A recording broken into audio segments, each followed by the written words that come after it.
Hey everyone, my name is Mohit Prajapati. Welcome back to my channel banking directions.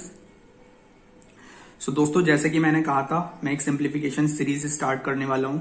जिन भी बच्चों को simplification solve करने में काफी प्रॉब्लम हो रही है, जो बच्चे 10 मिनट लगा देते हैं, 12 मिनट लगा रहे हैं सिंप्लीफिकेशन को सॉल्व करने में, उन बच्चों के लिए ये सीरीज काफी बेनिफिशियल होने वाली है। क्योंकि इस सीरीज के अंदर जितनी भी वीडियोस आएंगी उन वीडियोस में मैं आपको ये सिखाने वाला हूं कि आपको सिंप्लीफिकेशन को किस तरीके से अप्रोच करना चाहिए, क्या अप्रोच होनी चाहिए, किस तरीके से माइंड सॉल्विंग होती है, नंबर को दिमाग में रिटेन करने की क्या नीड होती है, इजी तरीके से छोटे छोटे नंबर्स को कैलकुलेट कैसे किया जाता है, प्लस कैसे किया जाता है, माइनस कैसे किया जाता है, सारी चीजें मैं आपको एक एक वीडियोस में सिखाने वाला हूं इसी तरीके से। तो दोस्तों, ये सीरीज आपके लिए काफी बेनिफिशियल होने वाली है। अगर आप इस सीरीज को फॉलो करते हैं तो इस सीरीज के अंदर जितनी भी वीडियोस आएंगी उनको कंप्लीट देखना। कंप्लीट देखने के बाद, एक एक वीडियोस को देखने के बाद, वो चीज आपको अपनी प्रैक्टिस के अंदर इंप्लीमेंट करनी है। देखिए, जब तक आप अपनी प्रैक्टिस के अंदर इंप्लीमेंट नहीं करेंगे तब तक आपको कोई बेनिफिट नहीं होगा कभी भी किसी भी चीज को सीखने का। एक चीज अगर आप सीखते हैं तो आप कोशिश करिए कि मैं उसको अपनी प्रैक्टिस के अंदर इंप्लीमेंट करूं। आपका मोटिव यही रहना चाहिए हमेशा कि आप प्रैक्टिस के अंदर बार बार उसको इंप्लीमेंट करें। अगर आप भूल भी जाते हैं कोई चीज करना, तो आप दोबारा ये चीज अपने आप को रिमाइंड कराइए कि मुझे ये चीज अगेन अपनी प्रैक्टिस के अंदर इन्वॉल्व करनी है, तभी उस चीज का आपको बेनिफिट मिला करेगा। दोस्तों, जैसे कि मुझे अपनी स्टडी के बाद टाइम मिलता है तो मैं उस टाइम के ड्यूरिंग वीडियोस बनाता हूं। तो मुझे जैसे जैसे टाइम मिलेगा उस तरीके से मैं वीडियोस बना के आपको ये प्रोवाइड करूंगा। बट आप इन वीडियोस को कंप्लीट देखना, तभी आपको बहुत ज्यादा फायदा मिलेगा। क्योंकि बिल्कुल मैं बताने वाला हूं कि सिंप्लीफिकेशन को सॉल्व करने से पहले क्या क्या नीड होती है, किस किस तरीके से आपको चीजें करनी चाहिए। और दोस्तों, अगर आपको ये वीडियोस अच्छी आए तो सिर्फ आपसे एक रिक्वेस्ट है, इन वीडियोस को लाइक करना और शेयर जरूर करना। That's it. तो दोस्तों देखिए, सिंप्लीफिकेशन को अगर एक बच्चा बैंकिंग की तैयारी कर रहा है, उसको सिंप्लीफिकेशन को सॉल्व करने से पहले क्या क्या नीड होती है, किन किन चीजों को सीखने की जरूरत होती है, जिसको हम बोल सकते हैं प्री रिक्विजिट्स। क्या होते हैं प्री रिक्विजिट्स? एक सिंप्लीफिकेशन को सॉल्व करने से पहले उसको क्या क्या आना चाहिए। देखिए, सबसे पहले आपको आनी चाहिए percentage to fraction. Percentage to fraction, fraction to percentage सारे याद होने चाहिए। 1/5 कितना परसेंट होता है, लाइक 25% कितना होता है, 75% कितना होता है, 12.5% कितना होता है, 25% कितना होता है, 15% की क्या फ्रैक्शन होती है, सब आपको आना चाहिए। ये सारी चीजें आपको याद होनी चाहिए। आपको लर्न करने की जरूरत है 1/5, 1/6, 1/7, 1/8, इन सबके फ्रैक्शन की परसेंटेज क्या होती है, ये चीजें आपको लर्न करने की जरूरत है। तो आप ये लर्न कहां से कर सकते हैं? देखो, आपको एक फ्रैक्शन टू परसेंटेज और परसेंटेज टू फ्रैक्शन कहीं भी यूट्यूब पर भी मिल जाएंगी, और आप गूगल करेंगे तब भी मिल जाएंगी। और इसकी मैं आपको अपने टेलीग्राम चैनल पर एक इमेज प्रोवाइड कर दूंगा, जिसमें आप देख सकते हैं। वो मेरे पास है, लिखे हुए हैं, तो वो मैं आपको ये प्रोवाइड कर दूंगा। फिर दूसरी चीज, आपको टेबल याद होनी चाहिए 20 तक। जिन बच्चों को भी लग रहा है कि टेबल से कुछ फायदा नहीं होता है, बहुत गलत है वो बच्चे। क्योंकि टेबल हमें बिल्कुल रटी हुई नहीं चाहिए, टिप्स पर होनी चाहिए हमारे। अगर हमसे कोई पूछता है 19/7 कितना होता है, तो हमें बिल्कुल याद होना चाहिए कि कितना होता है। 18/6 कितना होता है, याद होना चाहिए। स्क्वायर्स याद होने चाहिए आपको अप टू 30 तक, बिल्कुल रटे हुए होने चाहिए। कोई पूछे तो 29 का स्क्वायर कितना होता है, आपको पता होना चाहिए कि इतना होता है। 27 का पूछे तो आपको पता होना चाहिए कि ये होता है। आपको रटे हुए होने चाहिए सारे। 30 तक, 35, 36 तक का भी आप याद कर लेना, वो भी बहुत बेनिफिशियल है। 36 का बहुत बार यूज होता है। क्यूब्स आपको याद होने चाहिए 25 तक। क्यूब्स अगर आपसे कोई भी पूछता है, जस्ट आपका नंबर देख के आपको पता चल जाना चाहिए कि ये इसका क्यूब है। या लाइक 19 का क्यूब क्या होता है, और 19 का अगर क्यूब लिखा है तो आपको पता होना चाहिए वहां पे कि ये 19 का क्यूब है, इसकी जगह मैं 19 क्यूब लिख सकता हूँ। ये चीज आपको इतनी अच्छे तरीके से क्यूब्स याद हो जाने चाहिए। फिर आपको एक चीज पता होनी चाहिए कि trick to find square root. Square root हम किस तरीके से कैलकुलेट कर सकते हैं। ये ट्रिक आपको यूट्यूब पर बहुत सारी मिलेंगी, आप किसी की भी ट्रिक देख सकते हैं। आप स्टडी फाइट पर अगर आशीष अरोड़ा सर को फॉलो करते हैं, उनकी ट्रिक देख सकते हैं। बाकी जब मैं सिंप्लीफिकेशन सॉल्व करूंगा, मैं आपको ट्रिक के बारे में भी बताऊंगा कि किस तरीके से स्क्वायर रूट सॉल्व करते हैं, वो भी मैं आपको बता दूंगा। लेकिन मैं सेपरेट वीडियो नहीं बनाऊंगा दोस्तों, मैं क्वेश्चंस के अंदर बताता हुआ चलूंगा थोड़ी थोड़ी चीजें। Trick to calculate squares up to 100। आपको ये जरूर पता होना चाहिए कि 100 तक के स्क्वायर्स हम कैसे जल्दी से कैलकुलेट कर सकते हैं। 30-35 तक के तो हम याद कर सकते हैं, बट 100 तक के याद करने का कोई फायदा नहीं है, क्योंकि ज्यादा यूज नहीं होते हैं, वो कभी कभी आते हैं। तो आपको जस्ट एक पता होना चाहिए कि हम इसको जल्दी कैसे कैलकुलेट कर सकते हैं। देन आपको सबसे बेस्ट जो चीज है और थ्योरम है ये पता होना चाहिए कि A% of B is equals to होता है B% ऑफ A के। अब देखिए ये चीज मैं आपको प्रूव करके भी दिखा देता हूं। मान लीजिए A की वैल्यू है 20 और B की वैल्यू है 100, यानी 20% of 100 is equals to 100% of 20 आना चाहिए। तो देखिए 20% ऑफ 100 निकालोगे तो कितना आता है 20, और 100% ऑफ 20 निकालोगे तो तब भी 20 आता है। तो ये अब देखो इसकी इतनी ज्यादा नीड है ना कि हर क्वेश्चन के अंदर शिफ्टिंग हमें करनी पड़ती है। कहीं पे आपको दे रखा होता है A% ऑफ B निकालो, तो मैं निकालूंगा ही नहीं A% ऑफ B, क्योंकि B% ऑफ A आसानी से निकल रहा होगा। तो ये चीज आपको पता होनी चाहिए, इसका बहुत यूज होगा परसेंटेज को सॉल्व करने में सिंप्लीफिकेशन के अंदर। सो दोस्तों ये सारे प्री रिक्विजिट्स हैं। अगर आपको ये अच्छे से आते हैं तब मान के चलिए आप सिंप्लीफिकेशन में धीरे धीरे अपनी स्पीड को इंक्रीज कर पाएंगे। और अभी तक आप इन्हीं चीजों में लैग कर रहे हैं, यही चीजें आपसे अच्छे से नहीं आती है, आपको स्क्वायर अभी तक नहीं याद है, क्यूब्स याद नहीं है, टेबल अच्छे से नहीं याद है, परसेंटेज टू फ्रैक्शन याद ही नहीं है, तो बिल्कुल आप कभी भी सिंप्लीफिकेशन को आसानी से सॉल्व नहीं कर पाएंगे, बहुत प्रॉब्लम आएगी आपको, क्योंकि यही चीज है जिनकी हमें नीड पड़ती है हर सिंप्लीफिकेशन के अंदर। और छोटी छोटी कैलकुलेशन को याद करने की भी कोशिश करनी होगी हमें। मैं बताता चलूंगा आपको कि कौन सी कैलकुलेशंस हैं जो मैक्सिमम टाइम यूज होती हैं, तो उनको हम लर्न ही कर लेंगे, क्योंकि हम डायरेक्ट उनको यूज किया करेंगे फिर उनकी वैल्यू को। तो चलिए दोस्तों हम स्टार्ट करते हैं अपने सिंप्लीफिकेशन से। तो दोस्तों इसके अंदर मैंने 5 क्वेश्चन लिए हैं। हर वीडियोस में मैं आपको 5 क्वेश्चंस के थ्रू सिंप्लीफिकेशन सॉल्व करके दिखाऊंगा। मैं 5 क्वेश्चन सॉल्व करूंगा और 5 क्वेश्चंस के अंदर ही मैं सारी चीजें बताया करूंगा आपको। तो इन वीडियोस का मतलब सिर्फ आपको सिखाना है, ये नहीं है कि मैं आपको टाइमर लगा के सॉल्व करके दिखाऊं या मैं आपको दिखाऊं ये स्पीड है और ये है। कोई कंपटीशन करना नहीं है। जिन बच्चों को सीखना है वो सीखेंगे और जिनको नहीं सीखना है नहीं सीखेंगे। और कुछ बच्चे आएंगे, कुछ कहेंगे कि इनका लेवल बहुत टफ है, इतने लेवल के नहीं आते हैं क्लर्क में, और इसमें नहीं आते उसमें नहीं आते हैं। तो दोस्तों उन चीजों से कोई फायदा नहीं हो पाता है। कोई भी लेवल मिले सॉल्व करिए, सिर्फ आपको लर्निंग से मतलब होना चाहिए, लेवल से कोई मतलब नहीं होना चाहिए, क्योंकि जैसा लेवल आएगा वहां पर तो आप सॉल्व करोगे नहीं करोगे। इस वजह से हम हर लेवल को सॉल्व करना चाहिए हमें। तो दोस्तों स्टार्ट करते हैं हम अपने पहले क्वेश्चन से। अगेन मैं आपको बता रहा हूं, जो चीजें मैं बताऊं बहुत ध्यान से समझते हुए चलना और उसको प्रैक्टिस में इंप्लीमेंट जरूर करना, क्योंकि मैं क्वेश्चन सॉल्व करते हुए आपको सारी स्पीड मैथ्स बताने वाला हूं धीरे धीरे, अलग से कुछ भी नहीं बताऊंगा। देखिए स्टार्ट करते हैं अपना पहला क्वेश्चन। पहला क्वेश्चन देखते ही दिमाग में क्या आता है, क्वेश्चन मार्क। ये नंबर सॉल्व करेंगे, इसकी मल्टीप्लीकेशन करेंगे, इसकी मल्टीप्लीकेशन करेंगे, इन नंबर्स को इधर लेके जाएंगे और सॉल्व करके आंसर आएंगे। आंसर तो आ जाएगा दोस्तों, हर कोई लेके आ जाएगा, बट यहाँ पे सारा जो खेल इस क्वेश्चन के अंदर है वो है मल्टीप्लीकेशन का, कि कौन कितनी जल्दी मल्टीप्लीकेशन करता है और मल्टीप्लीकेशन किस तरीके से करता है, वो चीज इस क्वेश्चन में मैटर करती है, क्योंकि पूरा ही क्वेश्चन मल्टीप्लीकेशन और प्लस माइनस पर बेस्ड है बस। तो देखिए स्टार्ट करते हैं। पहले है 25 इंटू 32। अब याद रखना दोस्तों, जैसे ही मुझे 25 इंटू 32 दिखता है, जब भी कोई ऐसा नंबर जो 4 का मल्टीपल हो या 8 का मल्टीपल हो या 2 का मल्टीपल हो और 25 के साथ मल्टीप्लाई में हो, तो आपको 25 को जस्ट कंसीडर करना है 100/4। 100/4 इंटू 32। ये दोस्तों सिर्फ आपको दिमाग में सोचना था कि 25 क्या है, 100/4 है। 100/4 है यानी 4 से ये सीधा कैंसिल हुआ 8 टाइम्स और सीधा आया 800, यानी डायरेक्ट में इसकी मल्टीप्लाई क्या करता, 100/4 करता है इसको, 4 से काटा 32, 8 टाइम्स 800, डायरेक्ट में 800 लिखता, कॉपी पर लिखता भी नहीं, मैं उसको क्या करता, दिमाग में थोड़ी देर तक रिटेन करने की कोशिश करता। रिटेन करने की आदत आपको डालनी पड़ेगी। जब आप नंबर्स को रिटेन करेंगे तभी आपको पेन कम से कम यूज करना पड़ेगा। Question mark as it is. अब यहाँ पर क्या है, 21 की मल्टीप्लाई 20 से, 0 तो एज इट रहेगा। अब यहाँ पर क्या करना है, जस्ट 21 का डबल, 21 का डबल हो गया 42। अब देखिए यहाँ पर बच्चे थोड़ा टाइम लगा देंगे।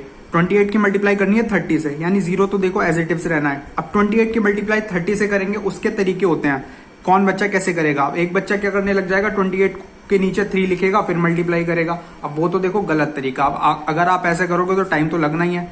अब देखो इसकी मल्टीप्लाई कैसे करेंगे, 28 को जस्ट दिमाग में सोचो, ये 30 - 2 है, 30 - 2 है, यानी 3 की मल्टीप्लाई 30 से करूंगा, 3 की मल्टीप्लाई 2 से करूंगा।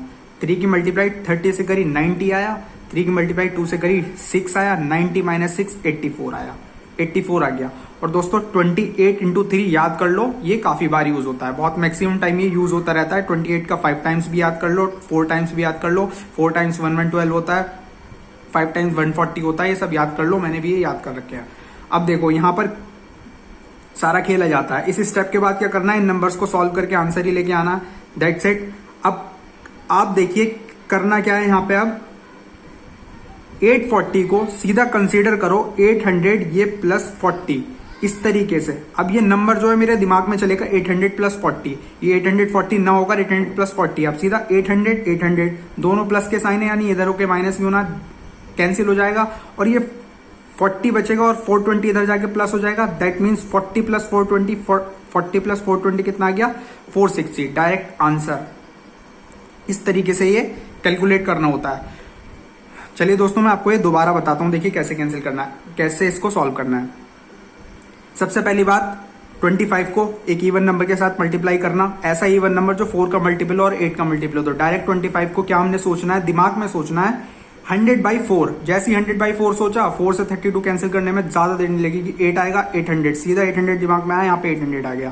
क्वेश्चन मार्क तो एज इट इज रहना है, माइनस का 21 का × 2, ये 420 आ गया। इसको दोनों को नंबर को आप लिख भी सकते हो, नहीं लिखोगे तो दिमाग में आपको रिटेन करके रखना है। अगर आप दिमाग में रिटेन करके रखोगे तो आपको टाइम उतना ही कम लगेगा। इसको सॉल्व करा, कैसे सॉल्व करा, 28 को जस्ट सोचा, ये 30 - 2 है, 30 का 3 टाइम्स 90 और 2 का 3 टाइम्स 6, यानी 90 - 6 84, 84 आया, 840 आ गया ये पूरा। अब 840 को मैंने सोचा कि ये 800 + 40 है, क्योंकि 800 सीधा कैंसिल हो रहा है, इधर जाके ये कैंसिल ही होना है, तो 800 से 800 कैंसिल हो गया, यहां पर बचेगा मेरा 40 और ये 420 इधर जाके प्लस हो जाएगा, जो कि हो जाएगा 420 + 40 दैट इज 460। ये मेरा आंसर हो जाएगा। अगर दोस्तों समझ ना आए तो वीडियो को पॉज करके दोबारा जरूर देखना, वीडियो को बैक करके दोबारा देखना, वीडियो आपके पास अवेलेबल रहेगी। अब देखिए सेकंड क्वेश्चन देखते हैं। सेकंड क्वेश्चन के सॉल्यूशन में क्या डिमांड है, परसेंटेज सॉल्व करना। अब जिस बच्चे को परसेंटेज टू फ्रैक्शन याद है और परसेंटेज अच्छे से सॉल्व करनी आती है, वो इस क्वेश्चन को जल्दी से कर पाएगा। तो डिमांड क्या है, परसेंटेज सॉल्विंग। अब इस क्वेश्चन के अंदर परसेंटेज जो अच्छे से सॉल्व करेगा वही इस क्वेश्चन को फास्टली कर पाएगा। अब देखिए पहले इसको कैलकुलेट करते हैं, 24% ऑफ 275। जैसे कि मैंने अभी आपको प्रीरिक्विजिट्स में बताया, A% ऑफ B = होता है B% ऑफ A को। तो क्या मैं 24% ऑफ 275 कैलकुलेट करूंगा, नहीं, मैं नहीं करूंगा, क्योंकि मुझे पता है ये टफ होगा। कुछ बच्चे करने लग जाएंगे, इसके नीचे 100 लिखेंगे, फिर 5 से इसको कैंसिल करने लग जाएंगे, सब गलत तरीका है दोस्तों। ऐसे करोगे तो टाइम तो लगना ही है ना फिर। अब देखो इसको मैं जस्ट सोचूंगा, ये 275% ऑफ 24 है। अब मेरे दिमाग में ये चलेगा, अब 275% ऑफ 24 निकालना है। अब ये 275% भी मेरे दिमाग में क्या चलेगा, 200 + 75%, बिकॉज 75% की मुझे फ्रैक्शन पता है क्या होती है, 3/4। अभी मैंने बताया था ना कि आपको परसेंटेज ऑफ फ्रैक्शन याद होनी चाहिए, तो आपको 75% की फ्रैक्शन होती है 3/4 ऑफ 24। अब देखो 200% ऑफ 24 कैलकुलेट करूंगा, फिर प्लस 75% ऑफ 24 कैलकुलेट करूंगा। 200 + 200% ऑफ 24 कितना आएगा, जस्ट 24 का डबल, क्योंकि परसेंटेज से ये 0 कैंसिल हो जाएगी। परसेंटेज तो 0 का किलर होता है दोस्तों, जहां भी परसेंटेज और 2 0 लिखे फटाफट काट दिया करो। 24 का डबल कितना आया, 48। 74% ऑफ 24 कितना आएगा, 75% कितना होता है, 3/4, यानी 3/4 ऑफ 24, 3/4 ऑफ 24, यानी ये 6 और 6 का 3 टाइम्स 18, यानी इसमें प्लस करना है मुझे 18, तो 18 प्लस करना है। अब दोस्तों 48 में 18 प्लस करोगे तो टाइम लगेगा, मैं 18 प्लस नहीं करूंगा, मैं 18 को कंसीडर करूंगा 20, यानी मैंने 18 को 2 और दे दिया, 20 मान लिया। तो 48 + 20 क्या हो गया, 68। अब देखो मैंने 2 एक्स्ट्रा दे रखा था, 18 को 2 एक्स्ट्रा दिया था, तो अब मैं 2 अपने एक्चुअल वैल्यू लाने के लिए कम भी करूंगा, तो 68 माइनस 2 करूंगा तो कितना आ गया 66। यानी इस वैल्यू को सॉल्व करने के बाद मेरा आया 66। अब मुझे ये सॉल्व करना है दोस्तों। 35% ऑफ 120, अगेन मैं स्मार्ट तरीके से सॉल्व करूंगा। अब देखो एक इवन नंबर और इवन के साथ में आपको ये दिख रहा है 5 का मल्टीपल। अब मेरे दिमाग में क्या चलेगा, मैं इसको सीधा कंसीडर करूंगा 70/2। ये मेरे दिमाग में चलेगा कि 35 क्या है, 70/2 है।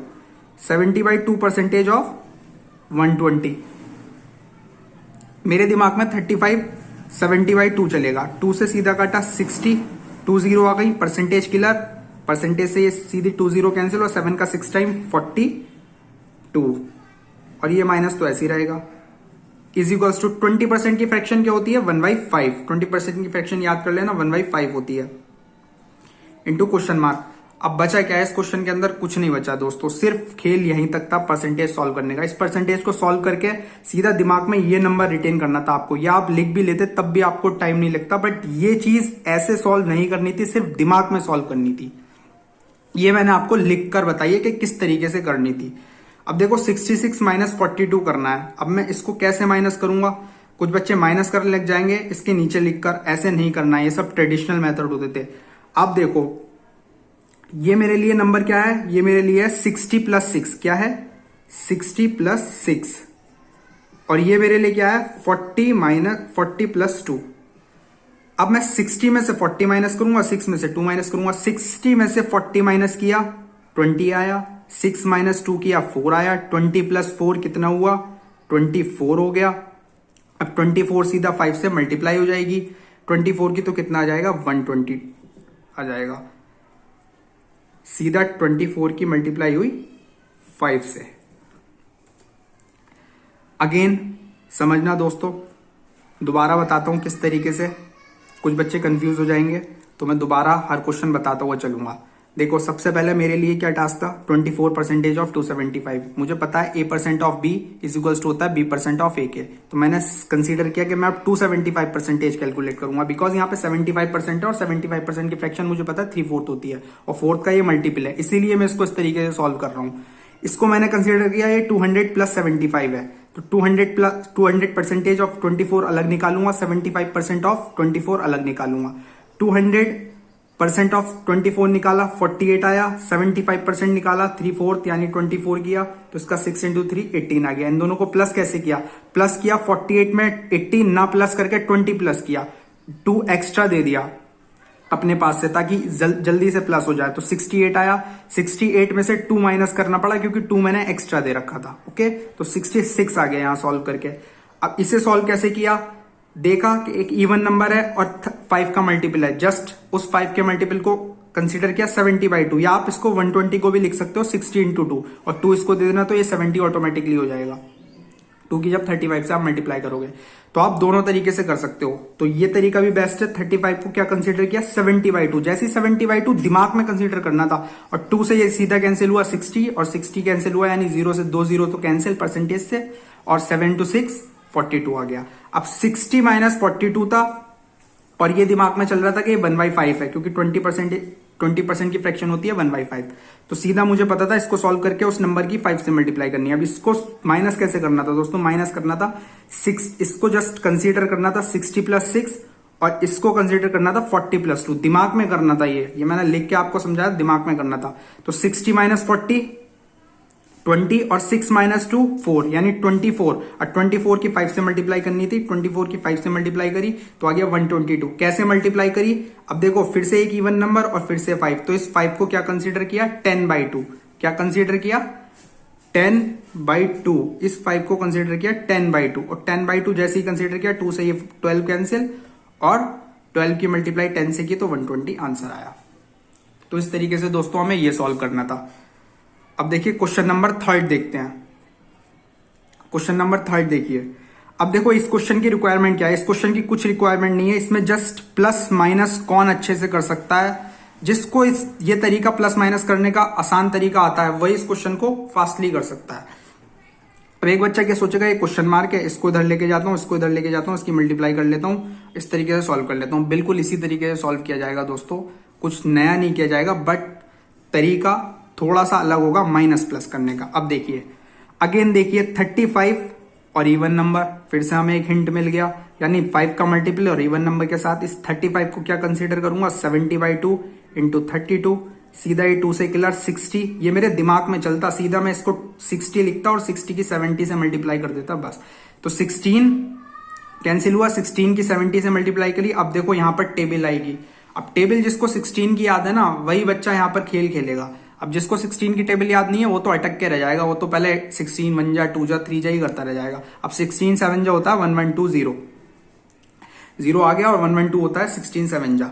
अब देखो ये नंबर अब यहां पर और ये नंबर, ये इस नंबर जस्ट इधर जाने हैं माइनस होने और ये नंबर इधर जाके प्लस होना है।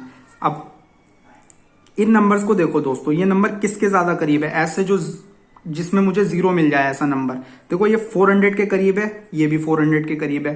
अब मैं इस 398 को क्या कंसीडर करूंगा 400 कंसीडर करूंगा, यानी मैंने प्लस का 2 एक्स्ट्रा दे दिया, इसको 2 अपने पास से एक्स्ट्रा दे दिया, इसको भी मैंने 400 कंसीडर करा, इसको मैंने प्लस 13 एक्स्ट्रा दे दिया। ये आप दोस्तों याद रखना क्योंकि हम एक्स्ट्रा दे रहे हैं। या आप इसे लिख भी सकते हो आराम से, इसे लिखने में ज्यादा टाइम नहीं लगेगा क्योंकि आपको एक्चुअल वैल्यू में से ये चीजें, एक्चुअल आंसर निकालने के लिए ये चीजें फिर आपको माइनस करनी पड़ेगी। आप प्लस कर रहे हो तो आपको माइनस करनी पड़ेगी ये जरूर, क्योंकि यहाँ पे मैं एक्स्ट्रा दे रहा हूं ये। अब देखो यहाँ पे मैंने 2 एक्स्ट्रा दिया तो ये 400 हुआ, यहाँ पे मैंने 13 एक्स्ट्रा दे दिया, जस्ट दिमाग में चल रहा है मेरे, तो ये भी 400 हो गया। 400 400 800 हो गया। अब 800 जैसी होता है तो 800 को मैं इधर लेके जाता हूँ और 800 को 1120 में से माइनस कर देता हूँ। 1120 में से क्या कर देता हूँ माइनस कर देता हूँ। जैसे ही मैंने माइनस करा तो मेरे पास क्या बचा 320, यानी ये 1120 क्या है 1100 प्लस 20, 1100 प्लस 20 में से 800 माइनस किया, यानी 1100 में से 800 माइनस किया 300 आया, और 300 में प्लस 20 तो मेरा था ही, तो प्लस 20 मैंने प्लस कर दिया तो 320 आ गया। अब दोस्तों 320 आ गया। अब इसको और इन नंबर को सॉल्व करके मुझे मिला 320। अब 320 के बाद मेरे पास बचा ये नंबर। अब ये नंबर जस्ट इधर जाके प्लस ही तो होना। अब देखो 320 में प्लस करना है मुझे 232। अब देखो 300 ये नंबर क्या है 300 ब्रेक करके देखना है आपको। ऑलवेज नंबर ब्रेक करके देखोगे ना उतना इजी लगेगा। डिजिटल सॉल्व किया करो, यूनिट डिजिट में यूनिट डिजिट वाला नंबर प्लस किया करो, और ये 10th डिजिट में 10th डिजिट वाला, और यहाँ पे 100 डिजिट में 100 डिजिट वाला नंबर। इस तरीके से हम नंबर ब्रेक करके सॉल्व करते हैं। तो 300 प्लस 20 है ये मेरे लिए, और ये है मेरे पास 232। तो 300 में 200 प्लस करूंगा कितना आएगा 500, और 32 में प्लस करूंगा मैं 20 तो कितना आएगा 52, यानी मेरे पास आ जाएगा ये 552। तो क्या मेरा ये आंसर है? नहीं दोस्तों, ये मेरा आंसर नहीं है। आपको याद होगा मैंने बताया था हम एक्स्ट्रा दे रहे हैं कितना 2 और 13। यहाँ पे मैंने 2 एक्स्ट्रा दिया था, यहाँ पे मैंने 13 एक्स्ट्रा दिया था, और 2 और 13 को मैंने माइनस किया था, इसके अंदर से मैंने माइनस किया था। ये नंबर इधर लेके आके मैंने माइनस किया था ना, तो मैंने माइनस का 2 और माइनस का 13 ज्यादा दे रखा है, यानी मेरा जो आंसर आया ना उसके अंदर -2 और -13 कम है, तो मुझे वो -2 और -13 इस आंसर के अंदर प्लस करना पड़ेगा, उनको एक्स्ट्रा देना पड़ेगा, क्योंकि वो एक्चुअल वैल्यू में मैंने माइनस कर दिया है। तो मेरा जो आंसर आया वो आया कम। कितना कम? 2 और 13, क्योंकि मैंने -2 और -13 कर दिया था, एक्स्ट्रा दे दिया था। तो इसके अंदर मैं 2 और 13 प्लस करूंगा। अब देखो प्लस कैसे करेंगे, ये कितना है 552, 2 और 13, 2 और 13 कितना हो गया 15 हो गया। 15 होने के बाद ये 2 भी उस 15 को दे दो, 2 भी किसको दे दो 15 को दे दो, वो कितना हो जाएगा 17 हो जाएगा। तो 550 के अंदर 17 प्लस करो, कितना 550 के अंदर 17, तो कितना आ जाएगा 567। ये आपका आंसर आएगा एक्चुअल। अब इस क्वेश्चन को दोबारा देखना दोस्तों, कंफ्यूजन हो सकती है, बिल्कुल दोबारा देखो इसको, आराम से समझ आएगा। सबसे पहले मैंने देखा मेरे पास ये मल्टीप्लीकेशन है और ये नंबर इधर जाके प्लस माइनस होने हैं, जो प्लस का है वो माइनस होना है, जो माइनस का वो प्लस होना है। इसको सॉल्व करने का तरीका क्या रहा, मैंने देखा एक इवन नंबर है 35 है, दिमाग में चल रहा है मेरे 35 को मैंने जस्ट कंसीडर किया दिमाग में 70/2, 2 से ये कैंसिल किया 16 का 7 टाइम्स किया 112 आया 0 आया। अब मैंने ये दोनों नंबर देखे, ये दोनों नंबर मुझे देखे यार ये तो 400 के पास है, तो मैंने क्या करा इसको 2 दे दिया, इसको 13 दे दिया, एक्स्ट्रा दे दिया, और मैंने लिख भी लिया कि अभी मैंने एक्स्ट्रा दिया है। तो ये 400 हो गया, ये भी 400 हो गया, 800 हो गया। इस पूरे 800 को 800 में से ये मत माइनस करना। ये क्यों नहीं माइनस करना, फिर कॉम्प्लिकेटेड हो जाएगा, क्योंकि माइनस करना थोड़ा सा दिक्कत देता है, प्लस करना आसानी से प्लस हो जाता है। तो 800 इधर गया, 800 मुझे माइनस करना है, यानी 1120 में से 800 माइनस करना है। 1100 में से 800 माइनस कर दो और प्लस 20 तो है ही, तो 800 माइनस किया 300 और प्लस 20 यानी 320 आया। अब जस्ट 320 आया, ये माइनस का इधर आके प्लस होना है, तो 320 के अंदर से 232 प्लस होना है। अब देखो प्लस कैसे करेंगे, 300 प्लस 22 है ये मेरे लिए, दिमाग में चल रहा है ये 300 प्लस 22, ये 200 प्लस 32, यानी 300 200 500 हुआ और 220 प्लस 32 कितना हो गया, 52 हो गया, तो 552 हो गया। क्या मेरा ये आंसर था? नहीं, क्योंकि मैंने 2 एक्स्ट्रा दे रखा था, 13 एक्स्ट्रा दे रखा था और उसको मैंने माइनस में दे रखा था, क्योंकि ये वैल्यू में इधर लेके आया था माइनस में हो गई थी, तो मैंने माइनस का 2 दे रखा था और माइनस का 13 दे रखा था, तो ये आंसर मेरा कम है। तो इसी तरीके से मुझे 2 और 13 एक्स्ट्रा देना पड़ेगा, तो मेरा आंसर क्या आ जाएगा, जब मैं 2 और 13 इसके अंदर प्लस कर दूंगा तो 567। प्लस कैसे किया, देखो 13 और 2 15 हो गया, 15 को ये वाला 2 दे दो, ये क्या है 500 प्लस 50 प्लस 2 ही तो है, तो प्लस 2 13 15 को दे दिया तो 15 कितना हो गया, 17 हो गया, तो 550 के अंदर 17 प्लस किया, 550 प्लस 17 567 हो गया। इस तरीके से इसका आंसर आया। अब क्वेश्चन नंबर 4 देखिए दोस्तों, क्वेश्चन नंबर 4 में क्या करना होता है। अब देखो बच्चे कंफ्यूज हो जाते हैं यहीं पर के, ये है क्या, इसको डिवाइड करते रहना है, क्या करना है, मल्टीप्लीकेशन में तो नहीं आएगा ये। अब देखो बॉड मास हम बचपन से पढ़ते हुए आ रहे हैं, तो बॉड मास तो हम लगाते हैं सिंप्लीफिकेशन के अंदर। अब ये है क्या, देखो इस नंबर को मैं इससे डिवाइड करूंगा, यहाँ पे एक नंबर मिलेगा, देन उसकी डिवाइडेशन इससे करूंगा, यहाँ पे एक नंबर मिलेगा, देन उसकी डिवाइडेशन इसकी करूंगा। तो एक्चुअल में इसका मतलब क्या है, ये सारे ही डिवाइडेशन में है, सारे ही ये नंबर डिनोमिनेटर में है इसके। तो अब देखो जस्ट जिसको 12 की टेबल याद होगी वो फटाफट कर देगा। डिवाइड करते हैं इसको, देखो 4 टाइम्स 4 गया, 4 टाइम्स 1 बचा, अब 41 आया। इसको मुझे डिवाइड करना है 21 से, क्योंकि ये भी डिवाइड में है। अब कुछ बच्चे यहीं पर ही मार खा जाएंगे, वो गलती क्या करेंगे, 21 से डिवाइड करने जाएंगे, 7 से काटेंगे या 3 से काटेंगे। आपको जब स्क्वायर्स याद नहीं होंगे तो आप यही करोगे, ऑब्वियस सी बात है। अब देखो तो ये 441, ये 21 का स्क्वायर है दोस्तों, तो इसको मैं सीधा लिखूंगा ना 21 इंटू 21। अब इसके नीचे 21 तो है ही, इससे ये कैंसिल। अब ये 7 से भी डिवाइड हो रहा है, क्योंकि ये सारी चीजें डिवाइडेशन में होती है, कैंसिल। कितना आया, 3 आया। इसको सॉल्व करके मेरे पास कितना आया, 3 आया। प्लस 8 का स्क्वायर तो सबको याद होता है 84 होता है, माइनस। अब देखो स्क्वायर रूट फाइंड करना, ऑलरेडी मैं बता चुका हूँ, आपको ट्रिक सीखनी है, बट मैं आपको बताता हूँ कि कैसे निकालते हैं इसके अंदर। देखिए 369 ये 35 के स्क्वायर के और 40 के स्क्वायर आपको याद है, तो उनके बीच का नंबर है। देखो 35 का स्क्वायर क्या होता है, 12 25, 400 का स्क्वायर 0 और ये 16 तो आएगा, तो इनके बीच का नंबर है, ये इनके बीच का नंबर है। और इसकी यूनिट डिजिट क्या है, 9, यानी मतलब कौन से नंबर की यूनिट डिजिट 9 आती है, या तो उस नंबर की यूनिट डिजिट 3 हो या फिर 7 हो। अब 35 36 37 यानी 7 हमें मिल ही रहा है, तो ये 37 का स्क्वायर है। उसके बाद 38 39 मिल रहा है, तो किसी की भी यूनिट डिजिट 9 नहीं बन रही है, तो ये 37 है। अब देखो दोस्तों जस्ट हमें बस इसको सॉल्व करना है और हमारा आंसर आ जाएगा। अब इसी को कैसे सॉल्व करेंगे, देखो 3 और ये 64, ये 64 मेरे लिए क्या है, 60 प्लस 4 है।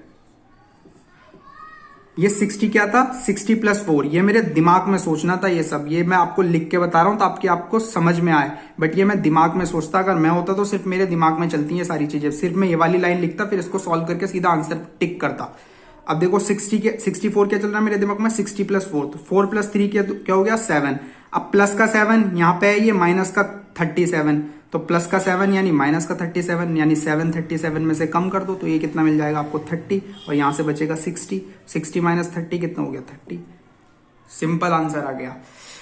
दोबारा देखिए दोस्तों, दोबारा समझाना बहुत जरूरी है, क्योंकि अगेन मैं कह रहा हूं काफी बच्चे कंफ्यूज हो सकते हैं, तो मैं हर क्वेश्चन इसमें दोबारा भी बता के चल रहा हूं। देखिए पहले मुझे ये देखा, मैंने इसमें देखा, सबसे पहले मैंने ये कंसीडर कर लिया, ये दिमाग में मेरे आ गया, ये सारी चीजें डिवाइडेशन में यानी डिनोमिनेटर में है। फटाफट मैंने 12 से डिवाइड किया, 441 आया। 441 आया, मुझे 441 का पता है ये 21 का स्क्वायर होता है, तो मैंने इसको 21 इंटू 21 सोचा दिमाग में, यानी एक 21 से 21 कैंसिल, फिर मुझे एक 21 बचा, 7 से वो भी कैंसिल, 3 सीधा यहाँ पे मैं 3 लिखता, फिर 8 का स्क्वायर 64 लिखता, फिर माइनस ये मुझे इस तरीके से निकालना था। कैसे, यानी ये नंबर अगर मुझे 35 और 40 का, जो कि हर बच्चे को याद होते हैं ये स्क्वायर्स, ये दोनों स्क्वायर्स याद है, तो मुझे पता है इनके बीच का नंबर, और इसकी यूनिट डिजिट 9 है, यानी अगर 9 यूनिट डिजिट है तो उस नंबर की यूनिट डिजिट या तो 3 होगी या 7 होगी। तो यहाँ पे 3 वाला तो कोई नंबर नहीं है, बट यूनिट डिजिट 7 वाला एक नंबर है 37, तो ये 37 का स्क्वायर रूट है।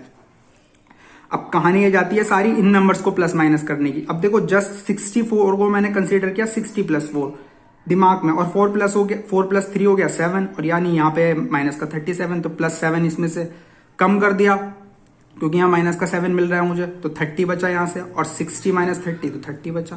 तो ये मेरा आंसर आ गया। 5th क्वेश्चन देखते हैं दोस्तों। ये क्वेश्चन अप्रोक्सीमेशन का, एक क्वेश्चन मैंने अप्रोक्सीमेशन का भी लिया क्योंकि काफी बच्चों को अप्रोक्सीमेशन में भी कंफ्यूजन रहता है। आगे हम अप्रोक्सीमेशन के काफी और भी क्वेश्चन करेंगे। देखिए यहाँ पे 0.98 और 0.99, इसको हम इंटीजर ही कंसिडर करते हैं। तो ये मेरे सामने क्या होना चाहिए, 12%। दिमाग में चल रहा है ये 12% है, ये 375% है, ये 20% ऑफ क्वेश्चन मार्क है, प्लस ये 25% ऑफ 140 है। अब देखो फिर अगेन परसेंटेज निकालने वाला। अब 12% ऑफ 375 जो बच्चा निकालेगा वो फंसेगा, वो गलत करेगा, समझो। उसके लिए यहां पे टाइम जाएगा। मैं क्या करूंगा, मैं निकालूंगा 375% ऑफ 12। अब ये देखो 375, ये मेरे लिए क्या है 300 + 75%। फटाफट इसको भी मैं उसी तरीके से कैलकुलेट करूंगा। अब देखो 300% ऑफ 12 सीधा किलर, 0 से ये 0 से परसेंटेज कैंसिल, सीधा 36 आया। 75% क्या होता है 3/4, यानी 4 से 3 ये 12 कैंसिल करूंगा तो 3 आएगा। 3 × 3 क्या हो जाएगा 9, यानी +9 करना है मुझे। तो इस नंबर को क्या प्लस करेंगे तो सीधा 45 आ गया, यानी इस परसेंटेज को सॉल्व करके मुझे 45 मिलना था। तो डायरेक्ट मेरे दिमाग में ये सारी चीजें मेरे दिमाग में चलनी थी, और दिमाग में चलने के बाद सीधा मैं 45 लिखता इज इक्वल्स टू 20%, यानी 20% ऑफ क्वेश्चन मार्क। ये तो फ्रैक्शन होती है 1/5, तो 1/5 आपको ये रखना ही है, ये तो एज इट इज रहेगा। अब प्लस आपको ये सॉल्व करना है 25% ऑफ 40। अब कुछ बच्चे क्या करेंगे, जिनको फ्रैक्शन याद नहीं है वो इसको गलत तरीके से सॉल्व करेंगे। अब देखो 25% की फ्रैक्शन होती है, याद कर लो 1/4, 1/4 इंटू 140। अब इसको 4 से डिवाइड करना है 140 को, सीधा ये करना है हमें। अब बहुत से बच्चे हैं 4 से ऐसे डिवाइड करने लग जाते हैं। अरे ऐसे करोगे ना 4 से डिवाइड तो टाइम तो लगेगा ही। मैं ऐसे नहीं करूंगा, मैं देखूंगा ये ऐसा नंबर है जो कि इवन नंबर है, तो सीधा क्या करना है 140 का एक बार हाफ करो, फिर दूसरी बार हाफ कर दो। 140 का एक बार हाफ किया 70 होता है, 70 का हाफ किया 35 होता है। तो इस नंबर की जगह क्या आ गया 35। जस्ट इसे सॉल्व करके देखो 4 को कंसीडर करा 2 × 2। जैसे ही आप 4 को 2 × 2 कंसीडर करते हो ना, तो सीधा एक बार काटोगे 70, दूसरी बार काटोगे 35, यानी एक बार आधा कर दो फिर दूसरी बार आधा कर दो, तो 35 आ गया। तो ये सॉल्व करके मुझे क्या मिला 35। अब 35 मिल गया, यहां पे सॉल्व करके कितना मिला 35। अब 40 ये है इज इक्वल्स टू 1/5 ये है इंटू क्वेश्चन मार्क प्लस 35। अब सीधा तुम्हें पता है कि 45 ये रहा, 45 में से 35 इधर ले आके माइनस करना है, और माइनस करने के बाद उसकी 5 से मल्टीप्लाई करनी है। तो सीधा क्या आएगा देखो, माइनस करोगे 10 बचेगा, 10 की 5 से मल्टीप्लाई करोगे 50 बचेगा। ये आंसर है मेरा। तो दोस्तों एक बार और देखिए इस क्वेश्चन को। देखिए इस क्वेश्चन को देखने के बाद सीधा दिमाग में आना था ये 12% है, ये 375 है, ये 20 है, और ये 25% ऑफ 140 है। इसको कैसे सॉल्व करना था 12% ऑफ 375 ना कैलकुलेट करके 375% ऑफ 12 कैलकुलेट करता मैं। 375% कैसे कैलकुलेट करता है ये मेरे दिमाग में चलता है, ये 300 + 75 है, तो 300% ऑफ 12 36 आया, क्योंकि परसेंटेज से 0 किलर। 75% की फ्रैक्शन मुझे पता है 3/4, 3/4 पता है, यानी 4 से कैंसिल, 3 × 3 9 आया, यानी 36 + 9 45 हो गया। इस नंबर की जगह जो कैलकुलेट करके आया वो 45 है, is equals to 20% of question mark. तो ये ऐसे ही रहना था। अब मैं इसको सॉल्व करता, इसको सॉल्व करने के लिए मुझे पता है 25% की फ्रैक्शन होती है 1/4, जैसी 1/4 होती है, यानी मुझे 4 से डिवाइड 140 को डिवाइड करना है 4 से, यानी 140 का आधा 70, 70 का एक बार और आधा 35, यहां पे आ गया 35। अब देखो 40 - 35 करना था और उसकी 5 से मल्टीप्लाई करनी थी, तो 40 - 35 किया 50 आया, और 10 आया, और 5 से मल्टीप्लाई की 50 आ गया। तो इस तरीके से ये क्वेश्चन सॉल्व करने होते हैं दोस्तों। आई होप आपको बहुत सारी चीजें यहां पर सीखने को मिलेंगी, और इसी तरीके से आने वाली वीडियोस में मैं और भी आपको परसेंटेज कैसे सॉल्व करते हैं बहुत इजी तरीके से, और कैलकुलेशन कैसे करते हैं सिखाने वाला हूं। तो सीरीज को पूरी आप सारी वीडियोस को देखना, और वीडियो को बिल्कुल लाइक और शेयर जरूर करना दोस्तों, और चैनल को सब्सक्राइब जरूर करना। Thank you so much.